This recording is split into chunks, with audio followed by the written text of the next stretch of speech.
সেই মালিকের দরবারে সকলে শুকরিয়া জ্ঞাপন করছি, আলহামদুলিল্লাহ। সাথে সাথে সেই সমস্ত হিরোজ অপকর্ম বাংলাদেশের সেই বীরদের স্মরণ করছি শ্রদ্ধার সাথে, যারা বুকের তাজা রক্ত দিয়ে এই আন্দোলনকে দুর্বার আন্দোলনে গড়ে তুলেছেন। তাদের শাহাদাতের মর্যাদা কামনা করছি এবং আল্লাহ পাক যাতে তাদেরকে মাফ করে দেন এবং এর বিনিময়ে যাতে আল্লাহ তাআলা তাদের জান্নাত নসিব করেন। আমিন। আজকে এই দিনটি একটি আনন্দের দিন বটে, কিন্তু মুসলমানদের বিজয়ের সময় মুসলমানরা চূড়ান্তভাবে শান্তি পেতে হলে, দুনিয়া এবং আখিরাতে তারা সফল হতে হলে কিভাবে তাদের জীবন পরিচালনা করতে হবে, এই দিক নির্দেশনা আমার আল্লাহ রাব্বুল আলামিন নবীজিকে আগে থেকে দিয়ে দিয়েছিলেন। যে মক্কার লোকেরা রাসূলের প্রতি এরকম কোনো নির্যাতন ছিল না যেটা করে নাই, তায়েফের লোকেরা রাসূলের প্রতি এমন কোনো নির্যাতন ছিল না যেটা করে নাই। কিন্তু যখন মক্কা বিজয় হলো, রাসূল সাল্লাল্লাহু আলাইহি ওয়াসাল্লামের মক্কা বিজয়ের পরে রাসূলের ভূমিকা কি হবে, সেই ভূমিকা বর্ণনা করে আল্লাহ রাব্বুল আলামিন মহাগ্রন্থ আল কোরআনে সূরা নাযিল করেছেন, সূরা আসর। আল্লাহ পাক রব্বুল আলামিন বলেন, ইযা জাআ নাসরুল্লাহি ওয়াল ফাতহু ওয়া রাআইতান নাসা ইয়াদখুলুনা ফি দীনিল্লাহ ফি দীনিল্লাহি আফওয়াজা فسبح بحمد ربك واستغفره إنه كان توابا। আল্লাহ পাক রব্বুল আলামিন নবীজির উপরে সালাত করে জানিয়ে দিলেন, যখন দিনের বিজয় হবে, বিজয় যখন আসবে, আপনি দেখবেন মানুষগুলো দলে দলে দিনের মধ্যে প্রবেশ করছে, দিন মেনে নিচ্ছে। আর সেই সময় আপনার কাজ হবে আমি আল্লাহর তাসবিহ পাঠ করা, আমি আল্লাহর প্রশংসায় তাসবিহ পাঠ করা, সিজদা অবনত হওয়া, আমার গুণকীর্তন করা এবং দুষ্কৃতত্ব করা দূরের কথা, দ্বন্দ্ব সংঘাত করা তো দূরের কথা, বরঞ্চ বিগত দিনে আমাদের যেই অন্যায় হয়েছে বিভিন্ন ভাবে জীবনে চলার পথে আমরা যে অপরাধ করেছি, সেই জন্য আল্লাহর কাছে ক্ষমা চাওয়া উচিত। এটা আল্লাহর নির্দেশনা। এর মধ্যে আরেকটি বিষয় লুকে আছে, সেটা হচ্ছে যে দলে দলে লোকজন ইসলাম গ্রহণ করবে দিনের বিজয়ের সময়, কিন্তু যাদেরকে দেখে ইসলামের মধ্যে মানুষ ঢুকবে, তাদের মধ্যে যদি ইসলামের আদর্শ না থাকে, তাহলে তারা কি দেখে ইসলামে ঢুকবে? যদি সেই জাহালাতের মতো ভীষণ নিপীড়ন, অত্যাচার, জুলুম যদি বলবৎ থাকে, তাহলে কোন মানুষ কি ইসলামে প্রবেশ করবে? সম্মানিত উপস্থিতি, আমি আপনাদেরকে বলতে চাই, আল্লাহ রাব্বুল আলামিনের একটি আয়াত, যেখানে আল্লাহ রাব্বুল আলামিন বলেন, ও দুনিয়ার মানুষেরা, তোমরা যদি সার্বিকভাবে শান্তি পেতে চাও, দুনিয়ার শান্তিটাকে যদি স্থায়ী করতে চাও, তখন তোমাদেরকে যে নির্দেশনা ফলো করতে হবে, অনুসরণ করতে হবে, সেটা হলো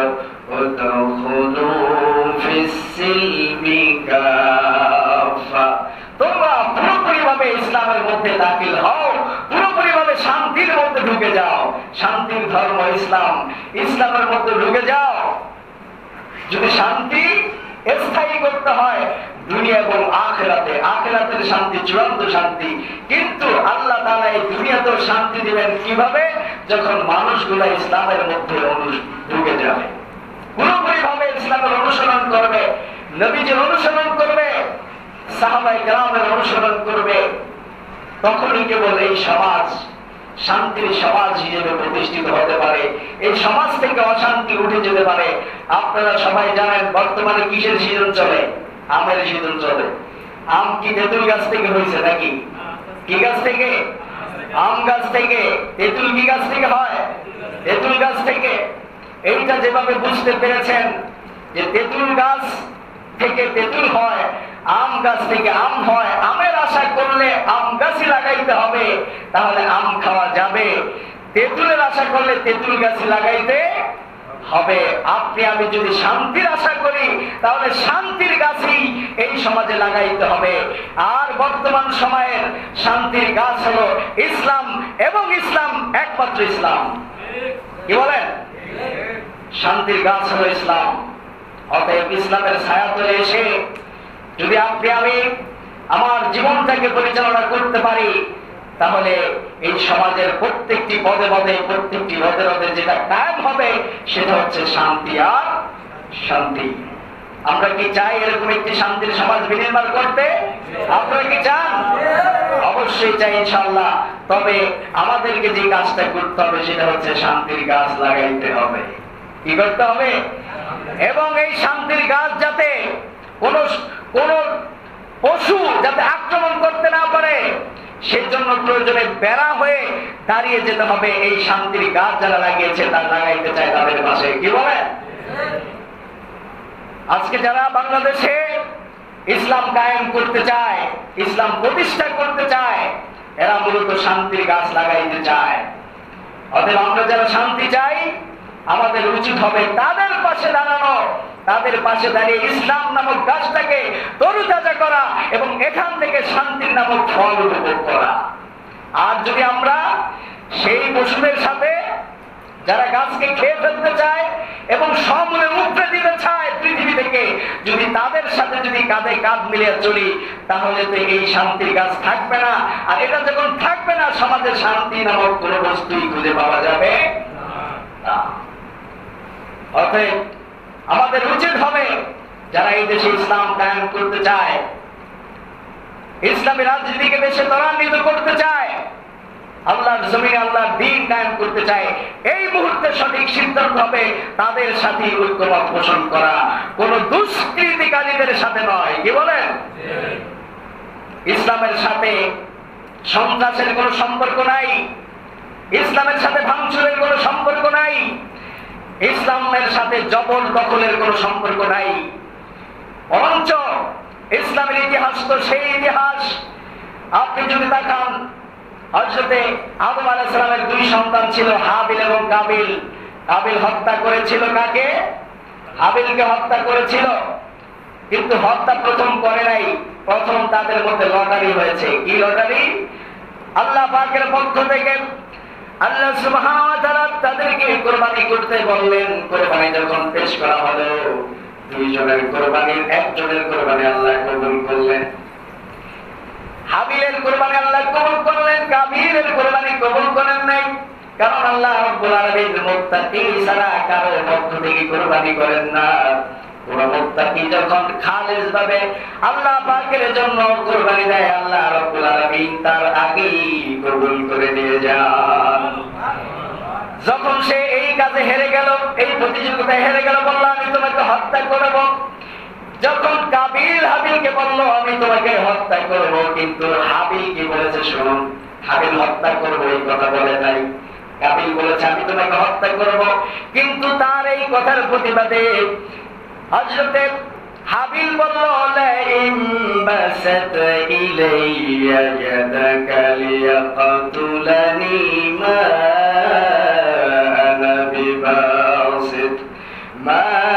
আনা বিবাসিত ইয়াদিয়া ইলাইকা লাআকতুলাক ইন্নী আখাফুল্লাহ ইন্নী আখাফুল্লাহ রাব্বাল আলামিন। হাবিল বলল ভাই, তুমি যদি আমাকে মেরে ফেলার জন্য হাত উঠাও, আমি তোমাকে মেরে ফেলার জন্য হাত উঠাইব না, বরঞ্চ আমি তো একজনকে ভয় করি যিনি সমস্ত জাহানের রব আমার আল্লাহ। অতএব আল্লাহকে যারা ভয় করে তারা হত্যার হুমকি থাকলেও কাউকে হত্যা করতে এগিয়ে যায় না। এটা হচ্ছে মুসলমানদের ইতিহাস, হাবিল কাবিলের ইতিহাস। হ্যাঁ, আপনি বলবেন তাহলে কি হুজুর আপনি বলছেন যে আমার অধিকার আমি ফিরে পাবো না? জোর করে অমুক শাসন আমলে আমার সমস্ত কিছু নিয়ে গিয়েছে, আজকে আমি দেউলিয়া হয়ে গেছি, তাই বলে আপনি কি এটা বলতে চান আমি আমার সম্পদ ফিরে পাবো না? না, আমি এটা বলতে চাই না। হ্যাঁ, আপনার সম্পদ আপনি ফিরে পান, এটাও আমি চাই, তবে কোনো অসৎ উপায় নয়, তবে কোনো দ্বন্দ্ব সংঘাতের উপায় নয়। বিচারিক প্রক্রিয়ায় প্রশাসনের অধীনে আপনি আপনার সম্পদ ফিরে পান এবং সেই মানে দেশের প্রশাসন গঠিত হোক, সেই জন্য সহযোগিতা করেন। নিজেও অন্যায় করবেন না, অন্যায়কে প্রশ্রয় দিবেন না, এটাই হচ্ছে সময়ের দাবি। কি বলেন? ইসলামে কি বিচার নাই? ইসলামে বিচার নাই? যদি বিচার না থাকতো শুধুমাত্র ছোট্ট একটা বাংলাদেশ নয়, অর্ধ পৃথিবীর বাদশাহ ছিলেন, অর্ধ পৃথিবীর শাসক ছিলেন হযরত ওমর। সারা পৃথিবীর দায়িত্ব নিয়েছিলেন আল্লাহ রাব্বুল আলামিন হযরত সুলাইমান আলাইহিস সালামকে, দেন নাই? যে ইসলাম যদি পারে সারা পৃথিবীকে পরিচালনা করতে, তাহলে আজকে বাংলাদেশে যদি ইসলাম কায়েম হয় অবশ্যই ছোট্ট ভূখণ্ড করে চালাইতে পারবে ইনশাআল্লাহ। আমরা তাদের সাথে একমত হতে হবে নাকি দ্বিমত? আমরা অবশ্যই তাদের সাথে একমত হতে হবে। কারণ হলো মুসলমানদের মন গড়া কোনো আইন আল্লাহ চান না, আল্লাহ দেননি। আল্লাহ রাব্বুল আলামিন সমাজটা কিভাবে চলবে, সমাজের বিচারিক প্রক্রিয়া কি হবে, সেই জন্য আল্লাহ তাআলা তার কোরআনকে নাযিল করেছেন। নিজের মন গড়া বিচারের কোনো সুযোগ নাই। আমি আপনাদেরকে যদি শোনাই হযরত দাউদ আলাইহিস সালাম এবং হযরত সুলাইমান আলাইহিস সালামের ঘটনাটা যদি একটু শোনাই, আল্লাহ পাক রব্বুল আলামিন বলেন, দেখুন ইসলামে বিচার আছে না নাই? আল্লাহ পাক নবীদেরকে বিচার শিখাইছে কি শিখান নাই? আল্লাহ পাক যুগে যুগে মুসলমানদেরকে বিচার শিখাইছে কি শিখান নাই? সেটার ইতিহাস শুনুন। হযরত দাউদ আলাইহিস সালামের শাসন আমলের যেই ঘটনা আল্লাহ রাব্বুল আলামিন শোনাচ্ছেন, সেখানে আল্লাহ বলছেন, ওয়া দাউদ ওয়া সুলাইমান ইয ইয়াহকুমানি ফিল হারসি ইয নাশাত ফীহি গানামুল কওমি ওয়া কুন্না লিহুকমিহিম শাহিদিন। আল্লাহ পাক রব্বুল আলামিন বলেন, দাউদ আলাইহিস সালাম এবং সুলাইমান আলাইহিস সালাম যখন বিচার করেছিল, তাদের বিচারটা আমি নিজে দেখেছি। সেই বিচারটা হলো এই, হযরত সুলাইমান আলাইহিস সালামের দাউদ আলাইহিস সালামের কাছে একজন ফসলের মালিক আর একজন দেশের মালিক অর্থাৎ ছাগলের মালিক আসলো বিচার নিয়ে। কি বিচার? শস্য ক্ষেতের মালিক এসে, কৃষি ক্ষেতের মালিক এসে বলছেন, বাদশা, গত রাত্রে এই লোকের সমস্ত মেষগুলো আমার সমস্ত শস্য ক্ষেত্র নষ্ট করে দিয়েছে, খেয়ে ফেলেছে। হযরত দাউদ আলাইহিস সালাম দেখলেন যত পরিমাণ সম্পদ তার নষ্ট করেছে, ওই পরিমাণ সম্পদের ক্ষতিপূরণ দিতে গেলে সমস্ত ছাগলই দিয়ে দেওয়া লাগে। যেই কয় টাকার সম্পদ নষ্ট করেছে, এই কয় টাকার সম্পদের ক্ষতিপূরণ দিতে হলে এই লোকের সমস্ত ছাগল দিয়ে দেওয়া লাগে। হযরত দাউদ আলাইহিস সালাম সিদ্ধান্ত করে দিলেন, ঠিক আছে, তোমার যেহেতু সম্পদ নষ্ট করেছে এই লোকের ছাগলে, তাহলে এর সমস্ত ছাগল তোমাকে দিয়ে দিলাম। দুইজন বিচার এর রায় শুনে বেরিয়ে যাচ্ছে, এমন সময় দেখা হযরত সুলাইমান আলাইহিস সালামের সাথে দাউদ আলাইহিস সালামের ছেলে সুলাইমানকে, দাউদ আলাইহিস সালামের ছেলে সুলাইমান আলাইহিস সালামের সাথে সাক্ষাৎ। বললেন, কোথায় এসেছো, কেন এসেছো? সমস্ত ঘটনা যখন তুলে বলল, হযরত সুলাইমান বললেন, এর চাইতে উত্তম ফয়সালা আমি বিচার করলে দিতে পারতাম। আমার কাছে এর চাইতে উত্তম ফয়সালা আছে, চলো আমার বাবার কাছে। গেল হযরত সুলাইমান আলাইহিস সালামের কাছে। এরপরে আল্লাহ বলছেন, ফাফাহামনাহা সুলাইমান ওয়া কুল্লান আতাইনা হুকমান ওয়া ইলমা বিচার কার্য পরিচালনা করার যোগ্যতা, সক্ষমতা, ক্ষমতা দিয়ে দিলাম। যার কারণে সুলাইমান বলল, বাবা আর একটু কাজ করা যায়, আপনার পরামর্শের সাথে আমি একমত, কিন্তু এর সাথে আর একটু কাজ করা যায়। সেটা হলো এই সম্পদ যা নষ্ট করা হয়েছে, এই সম্পদের ক্ষতিপূরণ এরা দিবে, ঠিক আছে, কিন্তু আমি একটা ফয়সালা দিতে চাই। সেটা হলো যতদিন পর্যন্ত তাদের ফসল আগের অবস্থায় ফিরে না আসবে, ততদিন পর্যন্ত ছাগলের মালিকেরা ফসল উৎপাদন করবে, এই শস্য ক্ষেত্রের তদারকি করবে, দেখাশোনা করবে, চাষাবাদ করবে। যতক্ষণ পর্যন্ত আগের অবস্থায় ফিরে না আসে, ততক্ষণ পর্যন্ত এটা পরিচর্যা করবে। আর ততদিন পর্যন্ত ছাগল এদের কাছে থাকবে, এদের দুধ এরা খাবে। বুঝছেন কিনা? এরপরে যখন সাবেক অবস্থায় তাদের ফসল ফিরে আসবে, তখন ছাগল যাদের, তাদের ছাগল তাদেরকে দিয়ে দিতে হবে, আর ফসলওয়ালাদের ফসল তারা নিয়ে যাবে। কি সুন্দর ফয়সালা! এই ফয়সালা দেওয়ার সাথে সাথে উভয় গ্রুপ সন্তুষ্ট হয়ে গেল, আল্লাহর কাছে শুকরিয়া আদায় করলো। দেখুন, আল্লাহ সুবহানাহু ওয়া তাআলা যুগে যুগে নবীদের মাথায় সেই বুদ্ধি, সেই ব্রেন বিচার ফয়সালার সেই প্রজ্ঞা তাদেরকে ঢেলে দিয়েছেন। আমার নবী যখন ইয়াং, এখনো নবী হন নাই, যুবক, ধরতে পারেন কিশোর, কাবা শরীফ নির্মাণ করেছে কাফেরেরা। কাবা শরীফ নির্মাণ করে এখন হজরে আসওয়াদের মাকামে ইব্রাহিম যে বসাবে, সেটা বসানো নিয়ে উভয় গ্রুপ, 14 গ্রুপের মধ্যে, যত গ্রুপ ছিল তখন দলাদলি ছিল, তো যত গ্রুপ ছিল তত গ্রুপের মধ্যে প্রতিযোগিতা লেগেছে, টানাটানি লেগেছে যে আমরা বসাইবো। এরা বলতেছে না আমরা বসাইবো। কেউ ফয়সালায় বুঝতে পারে না। নবীজি সাল্লাল্লাহু আলাইহি ওয়াসাল্লামের প্রজ্ঞা দেখুন, আল্লাহ নবীদেরকে কি জ্ঞান দান করেছেন, কোরআনের জ্ঞান, কি জ্ঞান! কেউ কোনো ফয়সালা দিতে পারছে না। কথা উঠে আসলো, পরদিন সকালে সর্বপ্রথম যেই কাবার চত্বরে প্রবেশ করবে, সেই যে ফয়সালা দিবে, সেই ফয়সালা সবাই মেনে নেবে। ভাগ্যক্রমে সর্বপ্রথম আমার নবী মুহাম্মদ রাসূলুল্লাহ সাল্লাল্লাহু আলাইহি সাল্লাম যখন কাবার চত্বরে প্রবেশ করেছেন, সবাই দৌড়ে এসেছে নবীজির ফয়সালা শোনার জন্য।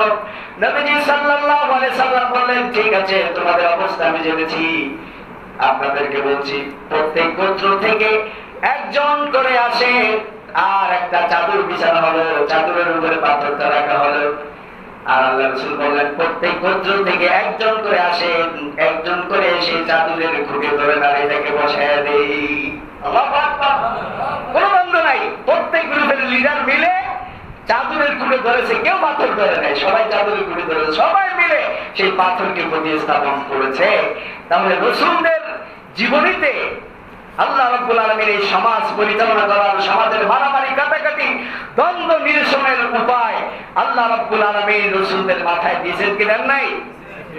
আজকের সমাজেও যে অশান্তি বিরাজ করছে, করবে, এই অশান্তি থেকে যদি পরিত্রাণ পেতে হয়, তাহলে একমাত্র অবলম্বন হলো ইসলাম, এর বাইরে কোনো উপায় নাই।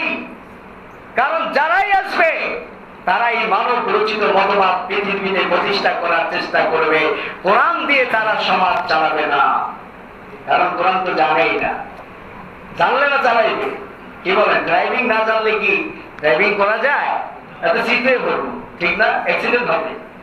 এই জন্য যারা কোরআনের ড্রাইভার, যারা ইসলামের ড্রাইভার, আজকে আসুন তাদের লগে, তাদের সাথে আমরা ঐক্যমত ঘোষণা করি, এবং আমার এই মাতৃভূমি বাংলাদেশের প্রত্যেকটি পদে পদে যাতে শান্তি কায়েম হয়, ন্যায় বিচার কায়েম হয়, সেই লক্ষ্যে কাজ করি। ওই সন্ত্রাসবাদী, ওই উৎখাত, ওই সংঘর্ষ, এগুলোর মধ্যে পৃথিবীর ইতিহাসে শান্তি নাই, শান্তি হয় নাই, হবে না। হবে আপনারা মনে করেন? আচ্ছা, আর একটু গ্যারান্টির উদাহরণ দিই, সেটা হলো পায়খানা দিয়ে পায়খানা পরিষ্কার করা যায়? পায়খানা দিয়ে পায়খানা পরিষ্কার করা যায়? যায় না। একটু নিচের উদাহরণ দিলাম, তাতে বুঝেন আপনারা, মাথায় ঢুকে। অবশ্যই ময়লা পরিষ্কার করতে হলে সেখানে এমন একটা পাত্রের দরকার হয় যেটা এটাকে সমূল এখান থেকে উপড়ে ফেলতে পারে। এজন্য আমরা যদি এই সমাজটাকে শান্তিময় হিসেবে উপহার পেতে চাই, আমাদেরকে তো শান্তির পথে পা বাড়াইতে হবে, কি বলেন ঠিক কিনা? বলেছি আমাদের নবী বিশ্ব নবী মুহাম্মদ রাসূলুল্লাহ সাল্লাল্লাহু আলাইহি সাল্লাম তিনি যে রুজি রেখে গেছেন সেটাও ক্ষমার ইতিহাস, এবং যুগে যুগে নবীগণ শান্তির প্রতিষ্ঠায় যেটা করেছেন সেটা হলো ক্ষমা করেছেন। যেমন আপনারা যদি দেখেন হযরত ইউসুফ আলাইহিস সালামের জীবনী, ইউসুফ আলাইহিস সালামের ভাইরা তাকে হত্যা করার জন্য সর্বোচ্চ চেষ্টা করেছিল, এমনকি তাকে সেই মৃত্যু কূপের মধ্যে ফেলে দিয়েছে। যখন দেখলো সেখান থেকে উঠানো হয়েছে, তাকে বিক্রি করেও টাকা খেয়েছে, কি খায় নাই? উঠাইছে, দেখছে যে একদম উঠাইছে, তখন দেখছে যে ইউসুফ উঠে গেছে। এখন এই সুবিধা এটা তো বাড়িতে নেব না, তাহলে এখান থেকেও কিছু বেনিফিটেড করি আমরা। তখন ইউসুফকে তারা বিক্রি করলো অল্প মূল্যে, দেখেন সেই টাকাও তারা খেয়েছে। এই মানের ভাই ইউসুফ আলাইহিস সালামের ভাইয়েরা। কিন্তু যখন আল্লাহ রাব্বুল আলামিন 30 বছরের ব্যবধানে হযরত ইউসুফ আলাইহিস সালামকে মিশরের ক্ষমতায় বসাইলেন, যখন কেনানে দুর্ভিক্ষ দেখা দিল, তার ভাইরা যখন সাহায্যের জন্য তার কাছে গেল, ভাইদেরকে চিনেছে, ভাইরাও চিনেছে, বুঝছেন? এবং তারা তাদের অপরাধ স্বীকার করেছে। তখন ইউসুফ আলাইহিস সালাম চাইলে তাদের উপরে প্রতিশোধ নিতে পারতেন, কিন্তু ইউসুফ আলাইহিস সালামের ভূমিকাটা আল্লাহ রাব্বুল আলামিন মহাগ্রন্থ আল কোরআনে উল্লেখ করেছেন এই জন্য যাতে পরবর্তী লোকেরা অনুসরণ করতে পারে। আল্লাহ পাক রব্বুল আলামিন বলেন, ইউসুফ আলাইহিস সালাম বলল, ক্বালা লা তাসরিবা আলাইকুমুল ইয়াওমা ইয়াগফিরুল্লাহু লাকুম। ইউসুফ আলাইহিস সালাম বললেন, ও আমার ভাইরা, আজকের দিনে তোমাদের প্রতি আমার কোনো অভিযোগ নাই, তোমাদের উপরে আমি কোনো বিরক্ত নই, আমার কোনো আপত্তি নাই, কোনো বিচার নাই। আমি আজকে তোমাদেরকে মাফ করে দিলাম, আর আমি চাই আল্লাহ রাব্বুল আলামিনও তোমাদেরকে যেন মাফ করে দেন, কারণ তিনি হচ্ছেন সমস্ত ক্ষমাশীলদের উপরে ক্ষমাশীল। নিজে তো মাফ করলেনই, এবং আল্লাহর কাছে ভাইদের এই অপকর্মের জন্য, এই কুকর্মের জন্য, এই নিকৃষ্ট অসাম্য কাজের জন্য আল্লাহর কাছে ক্ষমা চাইলেন। এটা হচ্ছে ইউসুফ আলাইহিস সালামের ইতিহাস। একই কাজ করেছেন আমার নবী বিশ্ব নবী মুহাম্মদ রাসূলুল্লাহ সাল্লাল্লাহু আলাইহি সাল্লাম। তায়েফবাসীরা যখন তাকে নির্যাতন করতে করতে যখন বেহুশ করে দিয়েছে, আবার যখন হুঁশে এসেছে, হযরত জিবরাইল আলাইহিস সালাম উপর থেকে ডাক দিচ্ছেন, রাসূল মাথা উঠিয়ে দেখেছেন মেঘের ভিতর থেকে জিবরাইল আলাইহিস সালামকে দেখা যায় আর ফেরেশতাদেরকে দেখা যায়। জিবরাইল আলাইহিস সালাম বলতেছে, ইয়া রাসূলুল্লাহ, ইয়া রাসূলুল্লাহ, আপনি যদি বলেন তাহলে ওই যে ফেরেশতাদেরকে দেখেন, আমি সহ ফেরেশতাদেরকে দিয়ে 2টা পাহাড়ের চাপ দিয়ে তাদেরকে ধ্বংস করে দেব। নবীজি সাল্লাল্লাহু আলাইহি সাল্লাম শোকাহত, মর্মাহত, ব্যথিত। রাসূল সাল্লাল্লাহু আলাইহি সাল্লাম আক্রান্ত অবস্থায় বলেছেন, ও ভাই জিবরাইল, আমি নবী তো বদদুয়া করার জন্য আসি নাই, কারণ আমাকে আল্লাহ রাব্বুল আলামিন পাঠিয়েছেন, ওয়া মা আরসালনাকা ইল্লা রাহমাতাল লিল আলামিন। আমাকে আল্লাহ রাব্বুল আলামিন রহমতের ধারক বাহক হিসেবে পাঠিয়েছেন, আমি বদদুয়া করার জন্য পৃথিবীতে আসি নাই। নবী সাল্লাল্লাহু আলাইহি সাল্লাম বদদুয়া করেন নাই। আর যদি শুনি তাহলে নবীজি সাল্লাল্লাহু আলাইহি সাল্লাম একটি চাদর গায়ে দিয়ে যাচ্ছেন, সুন্দর একটি চাদর গায়ে দিয়ে যাচ্ছেন। একজন বেদুইন রাসূল সাল্লাল্লাহু আলাইহি সাল্লামের পিছন থেকে চাদরটাকে ধরে এমন জোরে টান দিল যে রাসূলের গায়ের সিনার ভিতরে দাগ পড়ে গেল, চাদরটা সিনার ভিতরে অনেকটা ঢুকে গেল। রাসূলের দম বন্ধ হয়ে যাওয়ার উপক্রম হলো। টান দেওয়ার পরে ওই বেদুইন হাসতে হাসতে বলতেছে, তোমার কাছে আল্লাহর পক্ষ থেকে যে সম্পদ আছে সেখান থেকে আমাকে দান করতে বলো। দেখছেন দান চাই কেমনে, রাসূলকে কি বেয়াদবি করে রাসূলের সাথে। কিন্তু রাসূল সাল্লাল্লাহু আলাইহি ওয়াসাল্লাম তার দিকে ফিরে মুস্কি হাসি দিলেন এবং বললেন, একে কিছু দান করো। দেখছেন, এমনকি রাসূল সাল্লাল্লাহু আলাইহি ওয়াসাল্লাম এমন ক্ষমাশীল ছিলেন। আরেকটি ইতিহাস যদি আপনাদেরকে শোনাই, একজন ইহুদি রাসূলের বাড়িতে মেহমান হলো, রাসূলের বাড়িতে খেলো, রাত্রি যাপন করলো, কিন্তু রাত্রি বেলায় রাসূলের যেই বিছানা ছিল সেই বিছানা সে পেশাব পায়খানা করে পড়ে ফেলেছে। রাত্রি সে বেরিয়ে গিয়েছেন এবং ভুল ক্রমে তলোয়ারটা রেখে গিয়েছিল। আবার যখন তলোয়ারটা নিতে আসলো তখন দেখলেন নবীজি নিজ হাতে সেই ময়লাগুলো পরিষ্কার করছে। বেদিন মনে করছে এবার বুঝি আমার শেষ। রাসূল সাল্লাল্লাহু আলাইহি সাল্লামের কাছে গিয়ে এসে ক্ষমা চাইলে, বলে ইয়া রাসূলুল্লাহ আমাকে মাফ করে দেন, আমাকে ক্ষমা করে দেন। আল্লাহ রাসূল বললেন তোমার তো কোনো দোষ নাই, বরঞ্চ তুমি আমার মেহমান ছিলে, তোমার ঠিক মতো খেদমত করতে পারি নাই, তোমার খবর নিতে পারি নাই, বিদায় তুমি এই কাজ করছো। রাসূল মনে করছেন এটা, অথবা রাসূল বুঝেছেন, কিন্তু বুঝেও যেহেতু ওই ইহুদি রাসূলকে পরীক্ষা করতে আসছে যে শেষ জামানার নবী কত ধৈর্যশীল, একটু দেখে ছাড়বো। যখন রাসূল তাকে ক্ষমা করে দিলেন, তিনি বললেন ইয়া রাসূলুল্লাহ আমাকে কালিমা পড়ে মুসলমান বানিয়ে দেন। রাসূলের সাথে পড়ে দিল আশহাদু আল্লা ইলাহা ইল্লাল্লাহু ওয়া আশহাদু আন্না মুহাম্মাদান আবদুহু ওয়া রাসূলুহু। মুসলমান হয়ে গেল ইহুদি। এরপরে যদি আপনারা তাকান দ্বিতীয় হিজরিতে দাসুর ইবনে হারিস সে মদিনা আক্রমণ করতে আসলো 450 সৈন্য নিয়ে। কিন্তু যখন রাসূল সাল্লাল্লাহু আলাইহি সাল্লাম তাদেরকে প্রতিহত করার জন্য বের হয়েছে, এই 450 সৈন্য সবাই সেখান থেকে পলায়ন করেছে, পাহাড়ের আশেপাশে গিয়ে পালিয়েছে। রাসূলের শক্তি সামর্থ্য এবং রাসূলের সামরিক বাহিনীর কাছে তারা হেরে গেছে, যুদ্ধ করার আগে নাই। কিন্তু একটু বৃষ্টি হয়েছে ফাঁকে, বৃষ্টি হওয়ার কারণে রাসূলের পোশাকটা ভিজে গেছে। আল্লাহ রাসূল সাল্লাল্লাহু আলাইহি সাল্লাম নিজের গায়ের পোশাক খুলে একটি গাছের উপরে শুকাইতে দিলেন আর নিজে গাছের নিচে শুয়ে পড়লেন। রাসূলের ঘুম এসে পড়ল। দূর থেকে সেই দাসুর ইবনে হারিস সে দেখলো যে রাসূল ঘুমিয়ে গেছে। মন সবাই রাসূলের যে তলোয়ার গাছের উপরে ছিল সেই তলোয়ারটা নিয়ে রাসূলের গলা বরাবর ধরলো আর বলল মুহাম্মদ আজকে আমার হাত থেকে তোমাকে কে বাঁচাইবে? আল্লাহ রাসূল সাল্লাল্লাহু আলাইহি সাল্লাম বললেন আমার আল্লাহ আমাকে বাঁচাইবে। যখন আল্লাহর নাম সে শুনলো সাথে সাথে কাঁপতে কাঁপতে হাত থেকে তলোয়ারটা পড়ে গেল। রাসূল এবার তলোয়ার হাতে নিলেন আর তার ঘাড়ের কাছে ধরলেন আর বললেন এবার আমার হাত থেকে তোমাকে কে বাঁচাইবে? সে থরথর করে কাঁপছে আর বলছে ইয়া রাসূলুল্লাহ আপনি ছাড়া আমাকে আর কেউ বাঁচানোর নাই। রাসূল চাইলে তো তাকে হত্যা করে দিতে পারতেন কিনা, যেহেতু রাসূলের উপর সে আক্রমণ করেছিল, মেরে ফেলতে চেয়েছিল রাসূলকে, সুযোগ হইলে মেরেই ফেলতো। কিন্তু সেই মুহূর্ত আমার নবী এরকম ক্ষমার দৃষ্টান্ত স্থাপন করেছেন যার কারণে সেও মুসলমান হয়ে গেছে।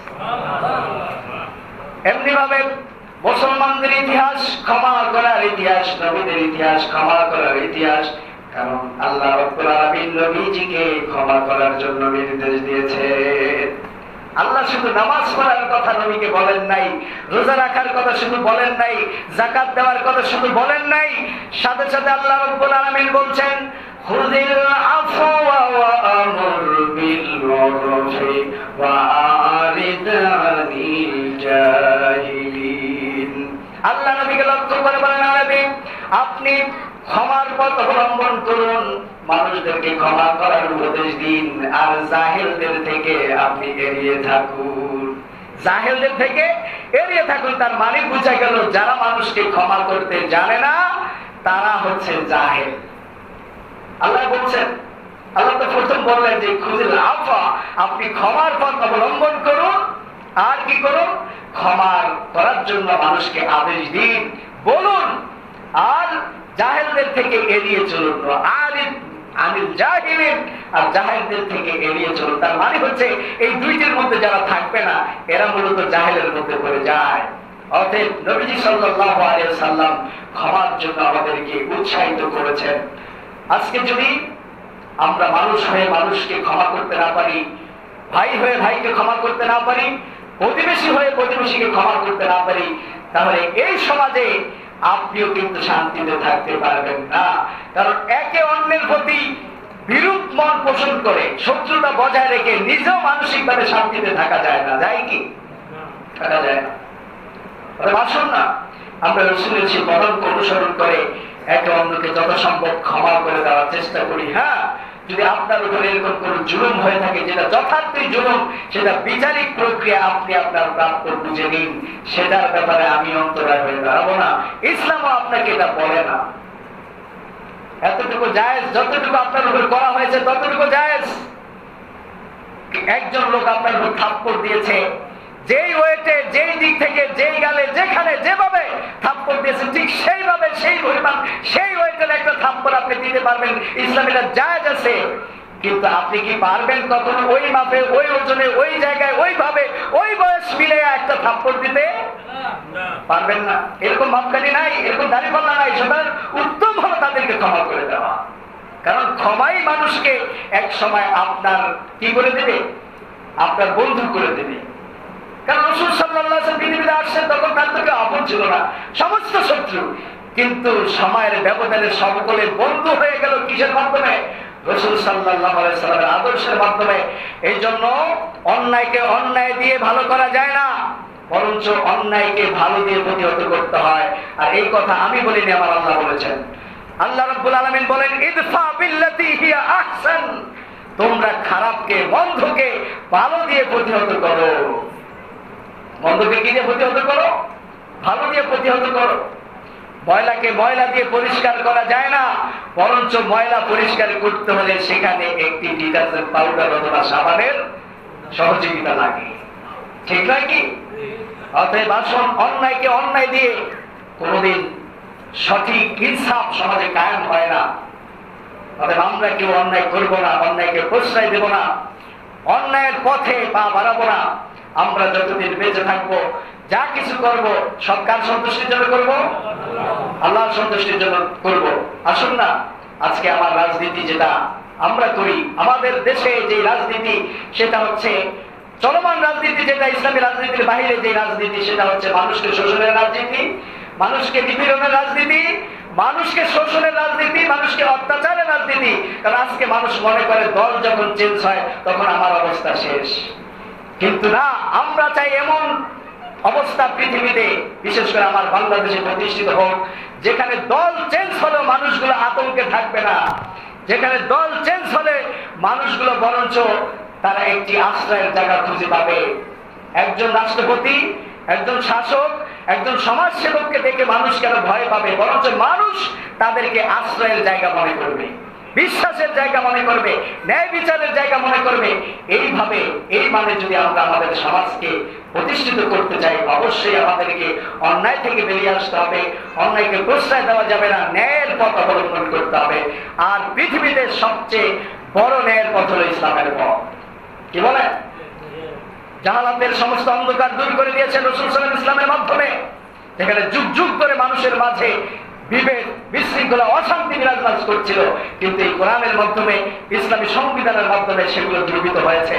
আজকে যদি আমরা চাই যে এই সমাজটাও সেইভাবে পরিচালিত হোক, তাহলে অবশ্যই আমাদেরকে ইসলামের মধ্যে পা বাড়াইতে হবে। আগামীর বাংলাদেশ আমরা দেখতে চাই ইসলামের বাংলাদেশ, আগামীর বাংলাদেশ আমরা দেখতে চাই দুর্নীতিমুক্ত বাংলাদেশ, আগামীর বাংলাদেশ আমরা দেখতে চাই শোষণমুক্ত বাংলাদেশ। যদি তাই হয়, তাহলে বর্তমান চলমান রাজনীতির যে অবস্থানে রয়েছে, আপনারা জানেন দীর্ঘদিন শাসন, নির্যাতন, নিপীড়নের মুখোমুখি জামাত ইসলামী, যাদের অসংখ্য নেতাকে অন্যায়ভাবে ফাঁসি দেওয়া হয়েছে, কিন্তু অন্যায়ের কাছে মাথা নত করেননি। আজকে সেই দলটি বাংলাদেশে আছে না নাই?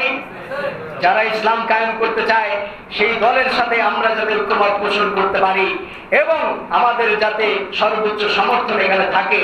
যদি আমি মনে করি যে এই দেশে ইসলাম দরকার, এই দেশে শান্তি দরকার, আমারও শান্তি দরকার, যদি আমি মনে করি, আপনি যদি মনে করেন, তাহলে আসুন আমরা সকলে ঐক্যবদ্ধ হয়ে এই দেশকে একটি ইসলামিক রাষ্ট্র হিসেবে প্রতিষ্ঠা করার জন্য সর্বোচ্চ চেষ্টা করবো ইনশাআল্লাহ। আল্লাহ রাব্বুল আলামিন আমাদের এই দেশটাকে কোরআনের জন্য, ইসলামের জন্য কবুল করুন। সকলে বলে আমিন। আমা তৌফিক ইল্লা বিল্লাহ। আসসালামু আলাইকুম ওয়া রাহমাতুল্লাহি ওয়া বারাকাতুহু।